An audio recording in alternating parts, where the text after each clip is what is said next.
Well, welcome to Startup Grind. Thank you. Thanks. Excited to have you both. Great to be here. We were just, in speaking before this, I found, Lahini, you are still on maternity leave. Is that right? Yes, Congratulations on Thank your you. newborn. We can congratulate her. It's dedication. I thank you so much for being here and interrupting it and coming and being here with us.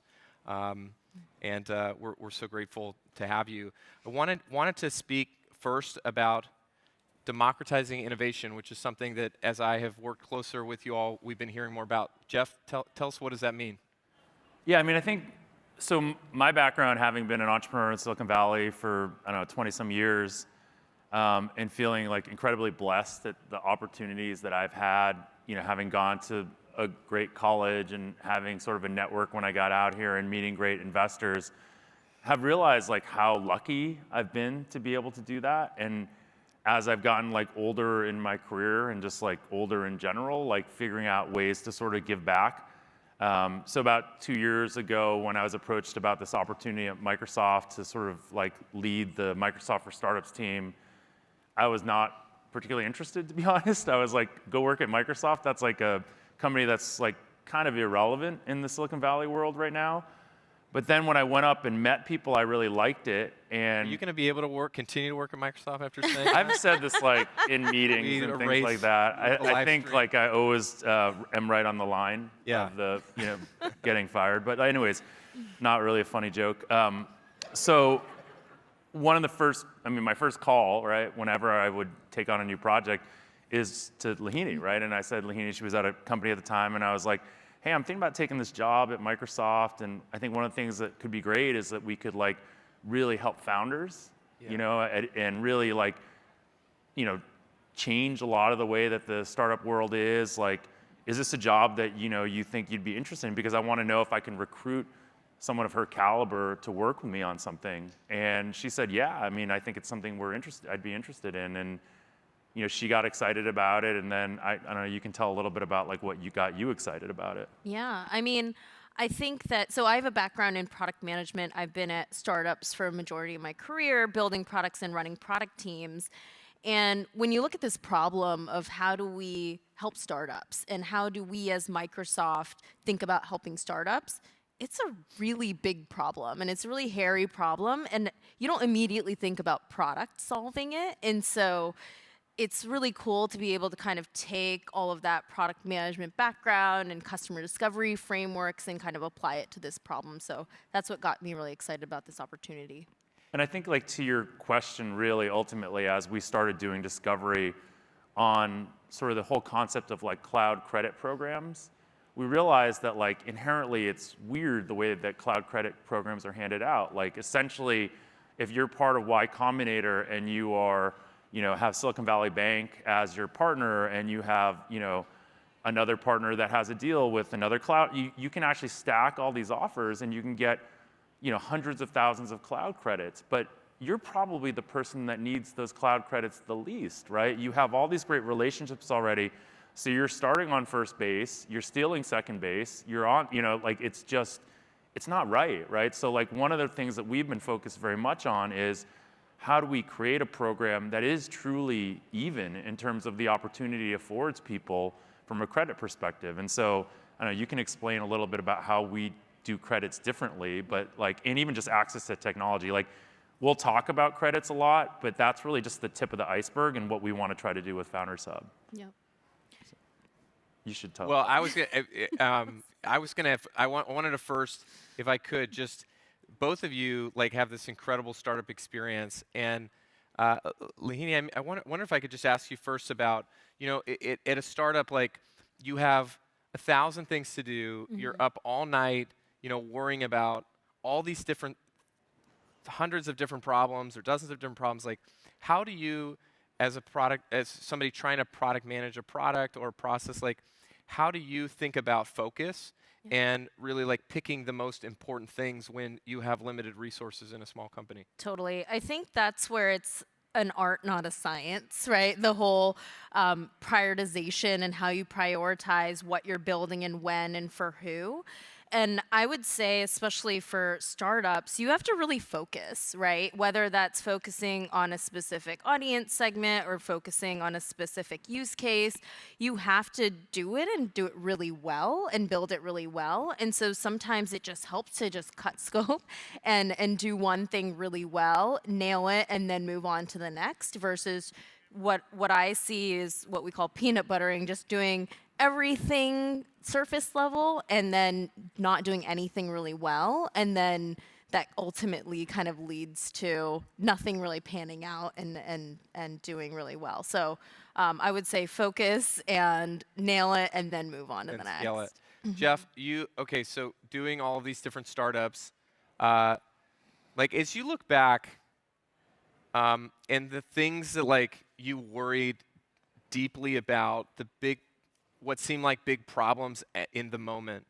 Like when you look back like at those companies, like do those things still seem like as intense and crazy as they did in the moment, or do you look back and think, man, why was I so stressed about that?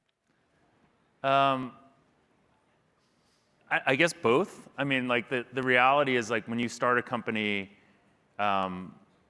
it's your life, right? And everything that you do every day, it's your life. You like work, you check your email all the time, you wake up thinking about it, and those problems in the moment are incredibly challenging, right? Like, like I think one of the most interesting things, and if any of you guys in here are obviously, a lot of you are probably founders, is how do you think about what you do every day, right? Like if you go from being a developer, you build something, every day you feel like you did something, you go to become a founder or CEO, and you're like, what the hell did I do today? I sent a bunch of emails, I had a bunch of meetings, I took a bunch of calls. But what you always need to figure out is what is the most leveraged thing that I can do today that none of my employees can do? And that's like the super important thing that you have. And so to your question of like the problems that you see every day, you have to think they're incredibly important because you're the only one that probably can solve them for the company. Like the idea of like fundraising, right? Like fundraising and having those conversations and being ahead of that is incredibly important because if you don't fundraise, then you can't pay your employees and your employees can't support their families or whatever, and that's the most leveraged thing that you can be doing. So I mean, I think those problems are real, and I think like ultimately that's the beauty of a startup is like every day what you do is mission critical, and the impact that you have on your employees, your life, whatever, is it's just, there's nothing like it. Yeah, and basically the things you do, if you don't do it, like it's not happening, right? Like Yeah, totally. if and maybe I worked at EA at the beginning of my career, and it just I felt like as one of 15,000 people or however many employees they had at the time, like it doesn't matter how good I did, like things were still going to work. And in the startup, it's like you're trying to get this almost like getting a body or something, making it alive, like bringing it to life. And if you don't do it, like it's just literally not going to happen. And that can be invigorating, but also almost like paralyzing because it's all on you. You have so much to do. Yeah, but then you like look around like this and you see like what you created, right? You've created this, these people here, this is something you built over time, right? And that's like an empowering feeling that you get nowhere else. Yeah, yeah, for sure. And that as you see it come to life, it makes you want to work harder on it.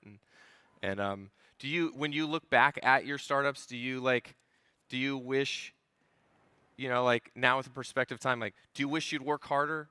Do you wish you'd do you wish you hadn't done it? Like, was it so painful that like you wish you, or do you like, how do you look at it with sort of the passage of a little bit of time?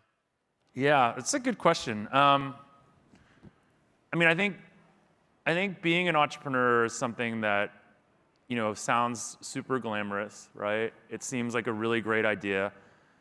Financially, it's never, especially for most of the people in this room that could go get really high-paying jobs from places like Microsoft or Facebook or Google. It's not a great financial decision because the actual expected value of your company being successful is not great, right? So you have this like, you're giving up all this like real salary to go, like it's a tough financial decision, but you don't do it for that, right? You do it because you want, for me, I never did it because of money. And we've been doing like this sort of content series called Ignite Your Idea with a bunch of different founders. And I did one with Dennis Crowley, who started Foursquare, and he like literally just kept talking about how he's always been fast. So he started Dodgeball and then Foursquare, and now has started something called Street FC, and has always been fascinated by this idea of connecting people in the physical world with the sort of the digital world, right? And that's like consistent. And he's never been like someone that's like, oh, I want to go start a company. He's always like, this is an itch I need to scratch. And I think like entrepreneur, like startups you start them for a lot of different reasons. And I think for me, the last company I started, which is a company called 10xer, which was sort of a developer productivity tool, analytics tool, and eventually sold it to Twitter, it was one of the worst decisions I made. Because I was like I like wanted to start a company. I had started all of these companies before as like a co-founder or as like the first technical, like. You were like forcing the next thing? Yeah, I was like, I want to be a founder. I want to be a sole founder. I want to start a company. I want to solve a problem. Like, and I just had like Elizabeth Holmes, like, like I want to change the world. Like an Elizabeth Holmes vibe? Yeah, like I just was like, I want to be so cool, right? I want to wear a black turtleneck all the time, and and I just wasn't. It was a bad idea, right? Like, yeah. So it didn't sound like you weren't solving a real problem. Well, I did. I mean, but again, like these are all cliche things. Like it's like, oh, solve a problem that you really want to. Like, no, you just, it's people start companies for all sorts of different reasons, right? And at the end of the day, yeah, I mean, solving a problem, yes, that's obviously important. But like, for me, like the problem was that what 10xer was based on was the idea that like we don't know how to measure performance well. We don't know how to motivate people well. And in the world that we live in right now with so much data that's available and via APIs and all this kind of stuff, if we can unlock that data to power people to motivate themselves better and to manage people better, that's incredibly powerful. And so the problem was, how do we better motivate and manage people, which is a real problem. Yeah. I just don't think that I personally was not even that passionate about it. That was one of the challenges with it. And again, like I was almost like cartoon of an entrepreneur that wanted to start a company to sort of change the world kind of thing. So. Yeah, it's very self-aware of you to share that and honest. I mean, yeah, you're right. Like I think at least for me, when I started, when I left my job to become an entrepreneur, I think there were some probably much more superficial reasons for doing it. Of like, hey, I want to be the boss, and I'm going to be on cover of this or cover of that or whatever. But then, as time went on, as the years went on, it actually what kept me doing it over and over again was, or like I want to be rich. I mean, certainly that was like a driving motivation and make money for my family. But as time went on, all of those things, eventually like kind of get pushed to the side, and it's like actually like the thing that like keeps me doing it in spite of not making money, because you can't control that, is like I want to be creative. I want to manage my own time. I want to work with who I want to work with, and it doesn't matter how much money I make or what actually happens. Like if I get to do those things, like it's worth so much to me. Like I'm willing to sacrifice everything else. Mm-hmm. Yeah, I mean it's being in a startup is all in. It definitely is a sacrifice, and I think like you don't realize. I think for me, like when I was been a founder, I just never realized that there were other ways to go, right? Like, and that's for us now, like at Microsoft, where we have this opportunity to really like work and help founders. It's just there's other paths that you can take too that are pretty meaningful. Mm-hmm. Lahini, I'd love to talk to you or hear from you about Founders Hub. Sure. And what this is your sort of brainchild, and where this came from and how it came together, what problems it solves, and then I love how it, as people will probably hear, it really like fits so well with the things we're doing, and so please tell us about it. Totally. So having a background in product management, the first thing that I did when I got to Microsoft was talk to founders and do customer discovery to better understand what challenges founders faced. We talked to founders that were just starting out with an idea. We talked to ones that had launched a product in market, others that had exited successful companies, just to better understand their experiences and what they went through. And we found, 3 themes that were kind of consistent across the board, regardless of how different these founders were, where they lived in the world. And the first was really around access to advice, mentorship, and coaching. Everyone needed a really strong network to get to that next milestone of their startup. The next was around being able to launch product with limited resources, but as quickly as possible, right? So things that those of us that have worked in startups or have founded startups have faced every day. And the third is around financing, right? We want to make sure that these founders can stay afloat for 1 to 2 years while they build their teams, while they build their products, and get to that next milestone. So those are the consistent themes across the board. And that served as the basis for the Founders Hub. So we really thought about how do we think beyond just credits and think about a more holistic solution that's going to help founders actually accomplish some of these key things that they need to accomplish to build successful businesses. And again, we wanted to build a digital platform because that's the way we could reach as many people as possible. And we wanted to make it really easy to access the power and resources of Microsoft, not just for credits, but for productivity tools, but also really challenging ourselves to think through how do we give them more value than just software or cloud credits? How do we give them access to a really powerful network, again, for that advice and coaching to get to that next milestone? So we've built in a mentor network, a digital mentor network for you to book time with people in different technology areas or different industries. And then we're continuing to build and iterate on the Founders Hub to continue to meet the needs of our founders. I love so much about this. I mean, when you're just at the earliest stages, you're just lost in so many ways. And so, this I'm saying this in as somebody that lives in Silicon Valley and has been here for a long time, knows a lot of people here, it felt lost to me. Yeah. And I can only imagine, different types of people all across the world. Maybe you could just talk about your ethos around that. As I understand it, whether you're in Indianapolis or whether you're in Israel or whether you're in Istanbul, anyone can get access to it at any stage. Yep. Regardless of what kind of startup that you're running. Do I understand that right? Yeah, I mean, I think about this a lot because I also live here in Silicon Valley and I've lived here for a long time. And, you can walk in any coffee shop and you hear people talking about their startup ideas, or you probably know, 2 degrees of connection away from some VC at Benchmark, right?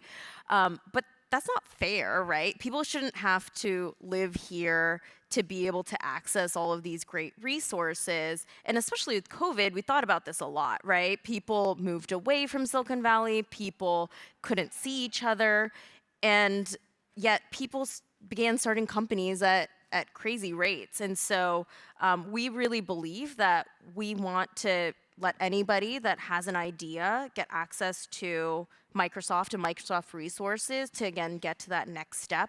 And it doesn't matter, again, what stage you're at, doesn't matter where you live in the world, you should be able to kind of get the same access that people in Silicon Valley have. I think, too, one thing that I know I underestimated with the companies that I've started is actually how important it is at the early stages to really get the big foundational pieces in place from a tech standpoint, from a tool standpoint, because once, God willing, it will take fire and people will start using it. But once you get locked in with these things, it's and you hit some level of scale, it's impossible to make changes. And I'm thinking of so many mistakes I have made on different technology stacks we use or different tooling or whatever that I made for kind of dumb reasons or to save money or something. And then later, we deal with those problems for years and it costs us tens of thousands and then in some cases hundreds of thousands of dollars in mistakes to deal with it later. So, I mean, Jeff, what's been your experience, with sort of the decisions you make early, from a technology standpoint, Well, I mean, I think it's interesting, right? Because you hear the old stories of a lot of early companies like Twitter or something like that. They had the fail whale was a huge meme for every time that Twitter went down, and the reality is why did that happen? Why was that? Because it scaled really fast. It was built on Ruby. It was just not the right. But that's what you should happen, right?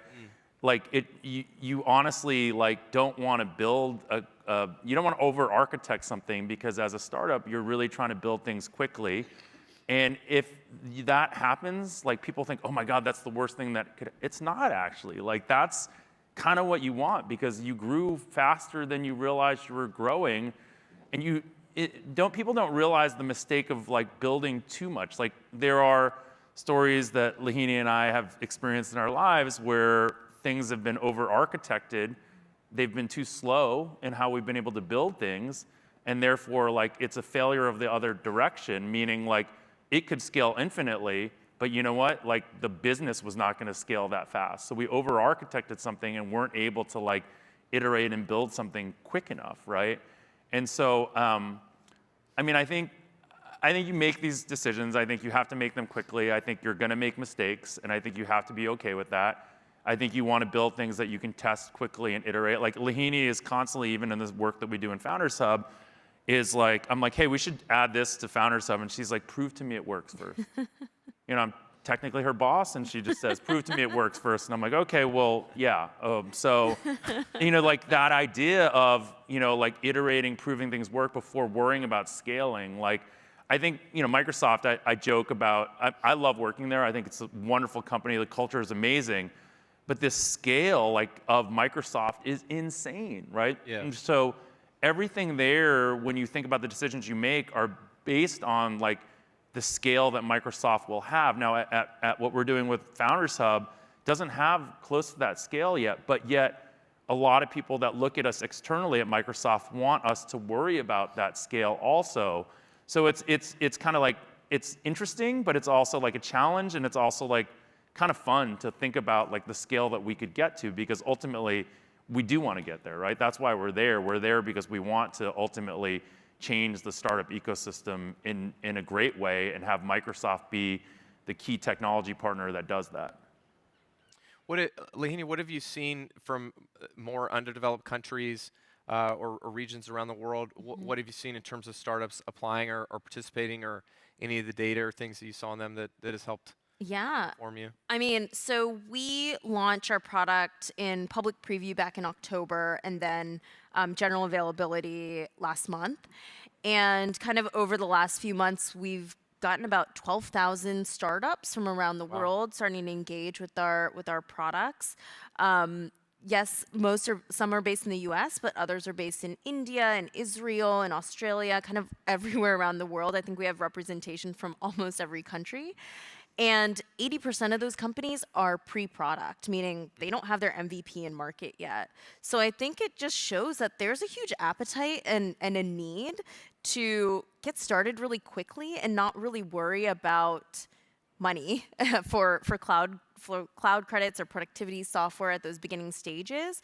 And as you said, like try to get something to work and see what works and get to market as quickly as possible. So I think we've seen some really great early signs of being able to help these entrepreneurs. And you know, just talking about the mentorship program that you have, which is really incredible, and people like Dennis or Micah, who was here earlier, these are real, like, you know, very, very well-known, very seasoned entrepreneurs who are helping doing the mentoring. Like, this is one of the things as you first get started in your startup, like, how do you find and pick and get the right mentors giving you the right kind of advice? What have you all learned, either from your past experience or from this program, of like, how do I find somebody that genuinely can help me and that I'm not, you know, burdening or you know, causing problems? Well, so I'll answer, and then I'd be curious to hear Lahini's answer. But like my answer would be that it's kind of unfair for me to answer, and because I've had a lot of great opportunities to pick from mentors, right? Like I was lucky enough when I moved out to Silicon Valley to meet a great investor by the name of Kevin Compton, who was at Kleiner during the heyday, and you know, he's been able to, and like I was just able to build this like great network that allowed me to like have the opportunity to find great mentors. I would say like the thing is that they really care about you is probably the biggest thing. Like they actually are legitimately invested in you, and they make you feel like, and they also feel like they legitimately want to learn from you, because I think one of the most important parts about being a mentor is like the idea of reverse mentorship, which is that you learn from the people that you're mentoring. Like, you know, like I learned from the people that I mentor how to use TikTok and things like that. I'm just kidding. But like, the point is like, you need to continue to learn like yourself, right? To continue to be effective. And so I think like the mentorship relationship goes both ways. But generally, the reason that we're so focused on mentorship in Founders Hub is because it's really hard to get a network if you don't have one to start with. Yes. And that's like the biggest thing that we're trying to solve for. Yeah. And I would say also that with mentoring in general, it's good to be direct about what you're looking for, right? Be honest with yourself around what you're trying to get out of the mentor relationship. And also, you can meet and greet with a bunch of different mentors and see who's the right fit, because not everyone is going to have that relationship right off the bat.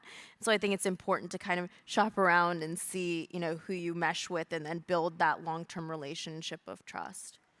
Yeah, I know. I think early in my startup career, I think I sort of felt like as I read about mentors and heard about it, it's like, oh, I need to like put a label on someone, and it's like, you know, I don't know, like, do you walk up to someone in a bar when you're dating someone and say, I'd like to have children with you? Like, you don't. It doesn't need to be like, I want you to do that? I want, huh? You've never done that? No. Still single. Yeah.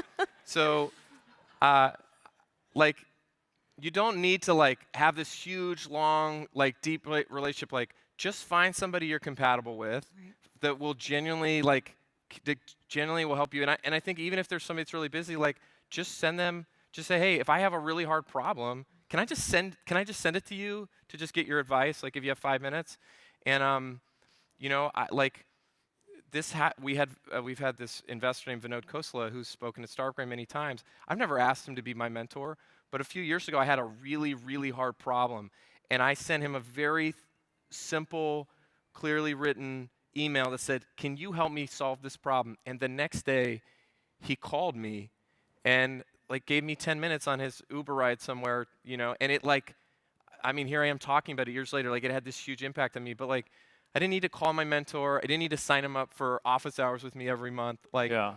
and have you, I mean, how? I think my advice really would be is to somewhat be to your point. Like, you just took a chance and you emailed them and you said, well, hopefully the best. Like, I was on a call at Microsoft. I'm like the executive lead of one of the Asian ERG groups, and I was on with sort of a lot of the leaders of that group, and I literally said, like, I'm not mentoring anyone right now at Microsoft because no one's asked me, so you just feel free to ask me.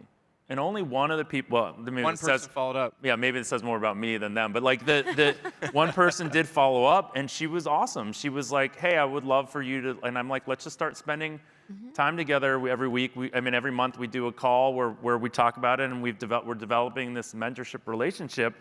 And I'm really excited about it because she's just aggressive in asking questions and like coming with a plan. And so I think Being thoughtful about your time, sounds like. she is, but like I mean, like, people take themselves too seriously. Like, whose time is that important, right? Like, if she's like calling me to talk about time, it's like, I'm happy to help, right? Like, her time is just as important as mine. Yeah. And for her to be able to like lean in and ask me questions, and like, again, like, I learn things from those interactions. Like, one of the things that she was specifically asking me about was the idea of like how to have career conversations with her manager. And it made me realize, like, I need my managers to be more approachable about having career conversations with their employees, right? So I'm learning something from our conversation, and I'm coaching her to how to have those conversations with her manager. So, Lahini, anything you've seen or you could advise people that are trying to just get, help? Yeah, I would say that, what your anecdote about a clearly written email or a specific question that you have, I think that's a great launching point to get to that next conversation, right? I think that if you're just having a meet and greet and you have no agenda and no clear initiative, it's a little bit harder, again, to get that give and take and what you want out of it. But I do think that coming prepared and having a topic of conversation that you want to discuss is actually going to yield a lot more of a fruitful conversation than just kind of saying, like, what's going on? Like, how are you doing? How was your weekend? So I would suggest that you kind of have something prepared and that you're ready to discuss a topic. I think the reality is too, you think once you get investors like, oh, like it all changes. I'm going to get so much help and this and that. And the reality, I don't know what your investors were like at your startup, but I think the reality is like these people give you money and they want to make sure you're using that money in a good way as best you can. But like maybe they are available, but it's not like they then become part of your team. No, Like, I think still need Lahini's these other point is people. like a really good point, which is that, and I think your point about like respecting their time and everything like that, like totally a good point. I think the reality is that when you're in a relationship where you have, and I tell people this all the time, like people ask me to be like an advisor to their startup or whatnot, and I'm like, happy to do it, but like if we're gonna do this, we need to make it more formal, and I don't care about the equity piece or whatnot. My point is that you need to drive the relationship as the advisee or as the mentee, and you need to come prepared. You know, like otherwise you're not gonna get a lot of value out of it, because I'm not gonna go in there and be like, here's what I can do for you today. I'm gonna want to know what you need, and you have to like consistently create the interaction, come with a plan. Like it's on you to get value out of your advisor or your mentor or your coach or whatnot. 100%. Jeff, Lahini, thank you so much for being here. How for can having we, us. Founders Hub, how Just can go we to sign up? startups.microsoft.com and you can get started with your LinkedIn profile. Okay, thank you very much. Thanks for being Thanks. here. Thanks.